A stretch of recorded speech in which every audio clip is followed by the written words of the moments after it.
फक्त 50 रुपयाचा दिसणारा हा छोटूसा सिलिकॉनचा ब्रश इतक्या कामाचा आहे ना, त्याचे युजेस मी तुम्हाला माझ्या आजच्या व्हिडिओमध्ये दाखवते. जर तुमच्या चेहऱ्यावरती ब्लॅक हेड्स आणि व्हाईट हेड्स झालेले असतील ना, तर थोडंसं कोकोनट ऑइल घ्या आणि स्क्रब करून घ्या. इझिली निघून जातील. आणि तुमच्या चेहऱ्यावरती जर लिप्स खूप जास्त पिगमेंटेड झालेले असतील, ब्लॅकिश झालेले असतील ना, तर थोडंसं व्हॅसलिन घ्या किंवा हनीसुद्धा घेऊ शकता. स्क्रब करा. नॅचरली पिंकिश लिप्स होतील तुमचे. आणि तुम्हाला कोणता जरी स्क्रब करायचा असेल ना, तर त्यासाठी हा ब्रश एकदम बेस्ट आहे. कारण की यामुळे स्किन क्लिअर होते, ती पण विदाऊट एनी हार्श. आणि याच्या ऑदर साईडला ना स्पॅच्युला दिलेला आहे. यामुळे ना तुम्ही इझिली ना फेस पॅक अप्लाय करू शकतात.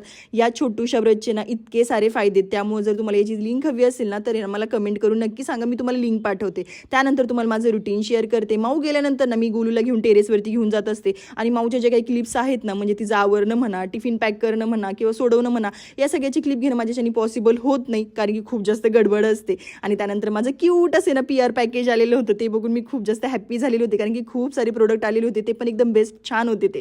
आणि ना उद्याचा व्हिडिओ खूप जास्त स्पेशल असणार आहे. कारण की उद्याच्या व्हिडिओमध्ये मी तुम्हाला दाखवणार आहे बाळाची मसाज कशी करायची. आता त्याचा व्हिडिओ मी ऑलरेडी अपलोड केलेला आहे. पण बाळाला जर पोटदुखी होत असेल, जर गॅसचा प्रॉब्लेम असेल, तर त्यासाठी कोणता स्पेशल मसाज करायचा आहे ते दाखवणार आहे. So stay tune. आणि आतापर्यंत आपल्या पेजला फॉलो केलं नसेल तर प्लीज फॉलो करा, व्हिडिओला लाईक करा. बाय.